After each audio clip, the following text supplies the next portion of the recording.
ನಿಮ್ಮ ತಲೆಯ ಕೂದಲನ್ನು ಶಾಶ್ವತವಾಗಿ ಕಪ್ಪಾಗಿರಿಸಲು ಸಹಾಯ ಮಾಡುತ್ತದೆ ಈ ಕರಿಬೇವಿನ ಎಣ್ಣೆ.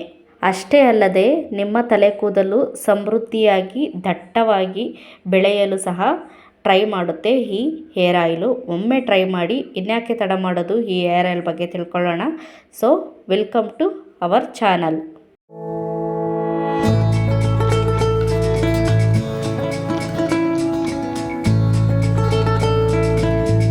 ನಮ್ಮ ಆರೋಗ್ಯಕ್ಕೆ ಮತ್ತು ಸಾಂಬಾರಿನ ಒಗ್ಗರಣೆಗೆ ಅಷ್ಟೇ ಸೀಮಿತವಲ್ಲದೆ ಕರಿಬೇವಿನ ಸೊಪ್ಪು ನಮ್ಮ ತಲೆ ಕೂದಲಿಗೂ ಸಹ ತುಂಬ ಸಹಾಯ ಮಾಡುತ್ತದೆ. ಇದರಲ್ಲಿ ವಿಟಮಿನ್ ಎ, ಬಿ, ಸಿ, ರಂಜಕ, ಕ್ಯಾಲ್ಶಿಯಂ ಮತ್ತು ಐರನ್ ಅಂಥ ಗುಣಗಳಿರೋದ್ರಿಂದ ಕೂದಲಿನ ಸೌಂದರ್ಯ ವರ್ಧಕ ಅಂತಲೇ ಹೇಳಬಹುದು. ಈ ಕರಿಬೇವಿನ ಸೊಪ್ಪನ್ನು ಬಳಸಿಕೊಂಡು ಯಾವ ಥರ ತಲೆಗೆ ಹೇರ್ ಆಯಿಲ್ ಮಾಡಿಕೊಳ್ಳಬಹುದು ಅಂತ ಈ ವಿಡಿಯೋದಲ್ಲಿ ನೋಡೋಣ ಬನ್ನಿ. ಮೊದಲಿಗೆ ನಾನಿಲ್ಲಿ ಫ್ರೆಶ್ ಆಗಿರುವ ಕರಿಬೇವು ಸೊಪ್ಪು ತೆಗೆದುಕೊಂಡಿದ್ದೀನಿ. ಸೊ ಒಂದು 3 ಡೇಸು ಇದು ಹಿಂಗೆ ಇರಲಿ, ಆಗಿಂದಾಗಲೇ ನೆರಳಲ್ಲೇ ಒಣಗಲಿ ಅಂತ ಇಡ್ತಾ ಇದ್ದೀನಿ.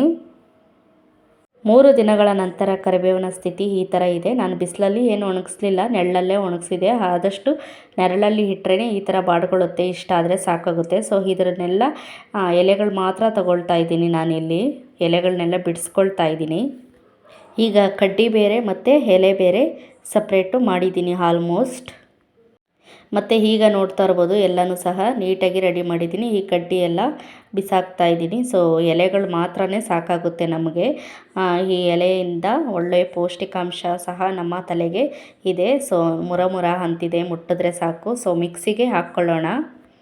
ನಾನೀಗ ಸ್ಮಾಲ್ ಗಾತ್ರದ್ದು ಮಿಕ್ಸಿ ಜಾರ್ ತಗೊಂಡು ಸೊ ಅದಕ್ಕೆಲ್ಲ ಕರಿಬೇವು ಎಲೆ ಬಿಡಿಸಿಟ್ಕೊಂಡಿದ್ನಲ್ಲ, ಸೊ ಎಲ್ಲನೂ ಸೇರಿಸ್ತಾ ಇದ್ದೀನಿ. ನೀರು ಏನು ಹಾಕ್ಕೊಳ್ಳೋದೇ ಬೇಡ, ನಾವು ಮಾಡ್ತಾ ಇರೋದು ಹೇರ್ ಆಯಿಲ್ ಇರೋದ್ರಿಂದ. ಸೊ ಆಗಿಂದಾಗಲೇ ತರ್ತರಿಯಾಗಿ ನೈಸಾಗಿ ರುಬ್ಕೊಂಡ್ರೆ ಸಾಕಾಗುತ್ತೆ. ಮತ್ತು ಎಲೆಗಳನ್ನೆಲ್ಲ ಸಹ ನಾನು ಮಿಕ್ಸಿ ಜಾರಿಗೆ ಹಾಕ್ಕೊಳ್ತಾ ಇದ್ದೀನಿ. ನೀವು ಈಗಲೇ ಬೇಕು ಅಂತಂದರೆ 1 ಸ್ಪೂನ್ ಮೆಂತ್ಯ ಕಾಳನ್ನು ಸಹ ಸೇರಿಸ್ಕೊಂಡು ಗ್ರೈಂಡ್ ಮಾಡ್ಕೋಬೋದು ಕರಿಬೇವಿನ ಎಲೆ ಜೊತೆಗೆ. ನಾನು ಬರೀ ಕರಿಬೇವು ಸೊಪ್ಪಷ್ಟನ್ನೇ ರುಬ್ಕೊಳ್ತಾ ಇದ್ದೀನಿ. ಈಗ ನೆನಪಿರಲಿ, ಯಾವುದೇ ಕಾರಣಕ್ಕೂ ನೀರು ಹಾಕಲೇಬಾರ್ದು. ನೀರು ಹಾಕ್ದೇ ಡ್ರೈ ಆಗಿ ಪೇಸ್ಟ್ ಮಾಡ್ಕೊಳ್ಬೇಕು. ಸೊ ನೋಡಿ ಈ ಥರ ತರ್ತರಿಯಾಗಿ ರುಬ್ಬಿದ್ದೀನಿ. ಇದು ಆಲ್ಮೋಸ್ಟ್ ಇಷ್ಟೇ ಆಗೋದು, ಇನ್ನೂ ನೈಸು ಅಂದರೆ ಆಗಲ್ಲ. ಸೊ ಇಷ್ಟು ಮಾತ್ರ ಇದ್ರೂ ಓಕೆ, ನಡೆಯುತ್ತೆ. ಸೊ ಈಗ ಯಾವ ಥರ ಹೇರ್ ಆಯಿಲ್ ಮಾಡ್ಕೊಳ್ಳೋದು ಅಂತ ತಿಳ್ಕೊಳ್ಳೋಣ. ಮತ್ತು ಈ ಕರಿಬೇವಿನ ಎಣ್ಣೆ ಮಾಡೋದಕ್ಕೆ ನಾನಿಲ್ಲಿ 1.5 ಕಪ್ ಆಗೋಷ್ಟು ಕೊಬ್ಬರಿ ಎಣ್ಣೆನ ತಗೊಳ್ತಾ ಇದ್ದೀನಿ. ಮತ್ತು ನಾವು ರುಬ್ಬಿ ಇಟ್ಕೊಂಡಿದ್ವಲ್ಲ ಕರಿಬೇವು ಸೊಪ್ಪುದು, ಸೊ ಅದನ್ನು ಸಹ ಇಟ್ಕೊಳ್ತಾ ಇದ್ದೀನಿ. ಮತ್ತು ಮೆಂತ್ಯ ಕಾಳನ್ನ ನಾನು ಇಲ್ಲಿ ಸೇರಿಸ್ತಾ ಇದ್ದೀನಿ. ನೀವು ಬೇಕು ಅಂದರೆ ಮಿಕ್ಸಿ ಜಾರ್ಗೂ ಸಹ ಹಾಕ್ಕೊಳ್ಬೋದು. ಸೊ ಇದಿಷ್ಟು 3 ಇದ್ದರೆ ಸಾಕಾಗುತ್ತೆ. ಈಗ ಮಾಡುವ ವಿಧಾನ ನೋಡ್ಕೊಳ್ಳೋಣ. ಮೊದಲಿಗೆ ಗ್ಯಾಸ್ ಸ್ಟವ್ ಹಚ್ಕೊಳ್ತಾ ಇದ್ದೀನಿ. ಸೊ ದಪ್ಪ ತಳ ಹೊಂದಿರುವಂಥ ಪಾತ್ರೆನ ನಾನಿಲ್ಲಿ ಇಡ್ತಾ ಇದ್ದೀನಿ. ಸೊ ಅದರಲ್ಲೂ ಸಹ ಯಾವುದೇ ರೀತಿಯ ವಾಟರ್ ಕಂಟೆಂಟ್ ಇಲ್ದಂಗೆ ನೋಡ್ಕೊಳ್ಳಿ. ಮತ್ತು ನೋಡಿ 1 ಕಪ್ ಆಗೋಷ್ಟು ಈಗ ಸೇರಿಸ್ತಾ ಇದ್ದೀನಿ.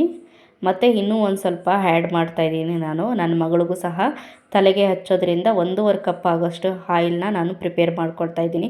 ಆದಷ್ಟು ನಾನು ಆಯಿಲ್ನೆಲ್ಲ ಫ್ರೆಶ್ಶಾಗೆ ಮಾಡಿಕೊಂಡು ಹಚ್ಕೊಳ್ಳೋಕ್ಕೆ ಇಷ್ಟಪಡ್ತೀನಿ. ಸೊ ಮನೆಯಲ್ಲಿ ಮಾಡಿರೋ ಎಣ್ಣೆ ಇರೋದ್ರಿಂದ ಸ್ಮೆಲ್ ಏನಾದರೂ ಬರುತ್ತೆ ಅನ್ನೋ ಇದರಿಂದ ಅಷ್ಟೇ. ಮತ್ತು ನೋಡಿ, ಮತ್ತು ಈಗ ಮೆಂತ್ಯ ಕಾಳನ್ನು ಸಹ ಸೇರಿಸಿದ್ದೀನಿ. ಸೊ ಇಷ್ಟು ಮಾತ್ರ ಬಿಸಿ ಆದರೆ ಸಾಕು, ಜಾಸ್ತಿ ಸೀಸೋದು ಬೇಡ. ಸೊ ಈಗ ನೋಡಿ ಕರಿಬೇವು ರುಬ್ಬಿಟ್ಕೊಂಡಿದ್ನಲ್ಲ ಅದನ್ನೆಲ್ಲನೂ ಸಹ ಹಾಕ್ತಾಯಿದ್ದೀನಿ. ಏಕ್ದಮ್ ಹಾಕಿದ ತಕ್ಷಣ ಉಕ್ಕು ಜಾಸ್ತಿ ಬರುತ್ತೆ. ಸೊ ಸ್ಟವ್ ಆಫ್ ಮಾಡ್ಕೊಳ್ಳಿ, ಅದು ಉಕ್ಕೆಲ್ಲ ಕಮ್ಮಿ ಆಗುತ್ತೆ. ಬಬಲ್ಸ್ ಎಲ್ಲ ಬಂದಿದೆಯಲ್ಲ, ಸೊ ಆಲ್ಮೋಸ್ಟ್ ಕಮ್ಮಿ ಆಗುತ್ತೆ. ಉರಿ ಕಮ್ಮಿ ಆದ ತಕ್ಷಣ ಅದಕ್ಕೆ ಹಾಕಿದ ತಕ್ಷಣ ಆಫ್ ಮಾಡಿದ್ರೇ ಒಳ್ಳೆಯದು ಗ್ಯಾಸ್. ಸೊ ಈಗ ನೋಡಿ ಕೂಲ್ ಆಗ್ತಾ ಇದೆ. ಮತ್ತು ಈ ಕುದಿ ಬಂದ ತಕ್ಷಣ ಒಂದ್ಸಲಿ ತಿರುಗಿಸ್ಕೊಡಿ ಸ್ಪೂನಲ್ಲಿ. ಯಾವುದೇ ಕಾರಣಕ್ಕೂ ಕರಿಬೇವಿನ ಸೊಪ್ಪು ಇದೇ ಥರ ಫ್ರೆಶ್ಶಾಗೇ ಇರಬೇಕು.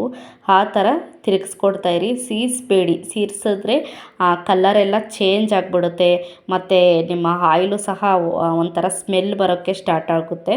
ಸೊ ಆದಷ್ಟು ಸೀರಿದಂಗೆ ನೀಟಾಗಿ ತಿರುಗಿಸ್ಕೊಡ್ತಾ ಇರಿ. ಸೊ ನಾನು ಈಗ ಫ್ಲೇಮೆಲ್ಲ ಕಮ್ಮಿ ಆಗಿದೆ. ಸೊ ಈಗ ಮತ್ತೆ ಗ್ಯಾಸ್ ಸ್ಟವ್ ಹಚ್ಕೊಳ್ತೀನಿ.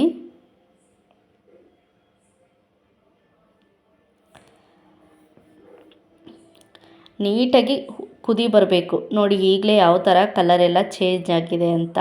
ಸೊ ಆಯಿಲ್ಗೆ ಈ ಸೊಪ್ಪು ಬಿಟ್ಟಿದ ತಕ್ಷಣವೇ ಕಲ್ಲರೇ ಚೇಂಜ್ ಆಗಿಬಿಡುತ್ತೆ.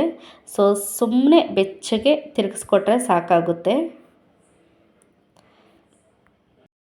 ಒಂದು 2-3 ಉಕ್ಕು ಬರೆಸ್ಬೇಕು. ಇದೇ ಥರ ತಿರುಗಿಸಿ ಅದು ಬಬಲ್ಸ್ ಎಲ್ಲ ಸ್ವಲ್ಪ ಕಮ್ಮಿ ಆಗಬೇಕು ಅನ್ನೋವರೆಗೂ ಸಹ ನಾವು ನೀಟಾಗಿ ತಿರುಗಿಸ್ತಾ ಬರಬೇಕು.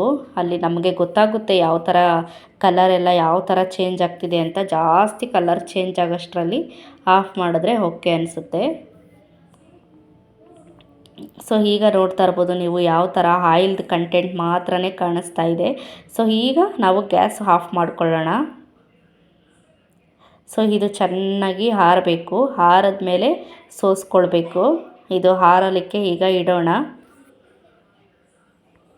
ನೋಡಿ ಈಗ ಗ್ಯಾಸ್ ಸ್ಟವ್ ಎಲ್ಲ ಆಫ್ ಮಾಡಿ ಕೆಳಗಡೆ ಇಳಿಸ್ಬಿಟ್ಟಿದ್ದೀನಿ. ಸೊ ಯಾವ ಥರ ನಮಗೆ ಬಿಸಿನೇ ಇದೆ ಆಯಿಲು. ಮತ್ತು ನೋಡಿ ಯಾವ ಥರ ಕಲರೆಲ್ಲ ಚೇಂಜ್ ಆಗಿದೆ ಮತ್ತು ಆಯಿಲ್ ಅಷ್ಟೇ ಅಂಶ ಮಾತ್ರ ನಮಗೆ ಕಾಣಿಸ್ತಾ ಇದೆ. ನಿಮ್ಮ ತಲೆ ಕೂದಲು ಕಪ್ಪಾಗಿರಿಸುತ್ತೆ, ಸಮೃದ್ಧಿಯಾಗಿ ದಟ್ಟವಾಗಿ ಬೆಳೆಸುತ್ತೆ ಮತ್ತು ಹೇರ್ ಫಾಲ್ ಅಂಥದ್ದು ಏನಾದರೂ ಸಮಸ್ಯೆ ಇದ್ದರೆ ಎಷ್ಟೊಂದು ಕಂಟ್ರೋಲ್ ಮಾಡುತ್ತೆ. ತಿಂಗಳಿಗೆ 1-2 ಸಲ ಹಚ್ಚಿ ಚೆನ್ನಾಗಿ ಮಸಾಜ್ ಮಾಡಿ ಮತ್ತು ತಲೆ ವಾಶ್ ಮಾಡೋದ್ರಿಂದ ತುಂಬ ಒಳ್ಳೆ ಬೆನಿಫಿಟ್ ಅಂತಲೇ ಹೇಳ್ಬೋದು. ಸೊ ಈಗ ತಣ್ಣಗೆ ಕೂಲಾಗಿದೆ. ಇದನ್ನು ಸೋಸ್ಕೊಳ್ತೀನಿ ಈಗ ನಾನು.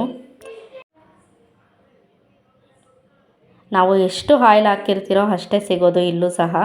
ಸೊ ಎಕ್ಸ್ಟ್ರಾ ಏನು ಸಿಗಲ್ಲ.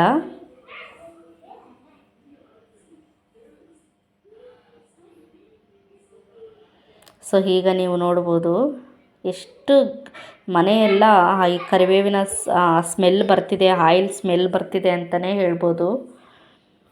ಅಷ್ಟು ಘಮ ಘಮ ಅಂತಿದೆ. ಕರಿಬೇವು ಸೊಪ್ಪು ಒಗ್ಗರಣೆಗೆ ಹಾಕಿದ್ರೇ ಘಮ ಘಮ ಅಂತಿರ್ತದೆ. ಇನ್ನು ತಲೆ ಕೂದಲಿಗೂ ಅಷ್ಟೇ ಮಸಾಜ್ ಕೊಟ್ಟಾಗ ತಂಪಾಗಿರಿಸುತ್ತೆ, ಚೆನ್ನಾಗಿ ನಿದ್ದೆ ಬರುತ್ತೆ. ನಿದ್ದೆ ಬರಲಿಲ್ಲ ಅಂದವ್ರಿಗೆಲ್ಲ ನಿದ್ದೆ ಬರುತ್ತೆ.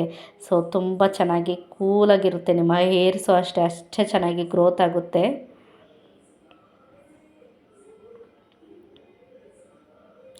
ಸೊ ಈಗ ಫುಲ್ಲು ಸೋಸಿತ್ತಾಗಿದೆ. 1-2-3 ಸಲ ಸ್ಪೂನಲ್ಲಿ ಪ್ರೆಸ್ ಮಾಡಿದ್ರೆ ಸಾಕಾಗುತ್ತೆ. ಉಳಿದಿರೋ ಆಯಿಲೆಲ್ಲ ಬರುತ್ತೆ. ಅದು ಕರಿಬೇವು ರುಬ್ಬಿದ ಮೇಲೆ ಹಿಪ್ಪೆ ಆಗುತ್ತಲ್ಲ. ಸೊ ಏನು ಆಯಿಲೇನು ಎಳ್ಕೊಳ್ಳಲ್ಲ.